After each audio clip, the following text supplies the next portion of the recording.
Honda dévoile une voiture électrique citadine. Oh, en juillet, Honda lèvera le voile sur un concept d'une petite citadine électrique. Ah bah ça c'est une surprise. Bon, par contre ça a l'air assez carré hein, quand même. Donc c'est le segment 1, celui de Twingo. La marque le décrit ainsi comme conçu pour démontrer qu'un modèle du segment 1 peut aussi offrir un réel plaisir de conduite, même en électrique. Alors, ouais, même en électrique, j'aime bien. Ça veut dire qu'il n'y a aucun plaisir de conduite d'habitude en électrique, quoi. Ils sous-entendent ça en fait. Alors que c'est faux, mais bon. Les Super EV ne perdent rien de l'exceptionnelle fonctionnalité propre à Honda. L'annonce est accompagnée de la photo d'un prototype qui roule déjà au Royaume-Uni. On y voit une silhouette cubique qui évoque des K-Cars, des ailes gonflées autour des roues, rejetées dans les coins et les optiques Honda.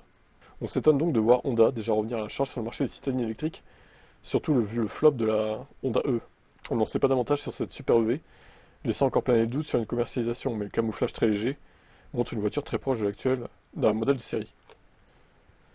Honda va toutefois devoir apprendre des erreurs de la E, clairement plombée par une autonomie rikiki et un prix délirant.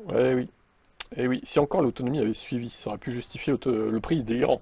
Mais elle était trop high-tech, je dirais, ce qui faisait augmenter le prix. Et l'autonomie suivait pas, la batterie trop petite. Elle aurait mérité 50 kWh de batterie ou 45, quoi. Et pas 33, quoi. Ça aurait déjà fait presque 100 km de plus, 45, ça aurait été mieux. Elle aurait été à 310, 320 au lieu de 220, quoi. Bah après, j'ai vu, il y en a d'occasion à 14, 15 000. Ça décode pas tant que ça, en vrai. Son côté high-tech, je pense que ça joue, quoi. Voilà, affaire à suivre hein, pour cette Honda Super EV. Je sais pas si ce sera le nom définitif, on verra. Hâte de voir.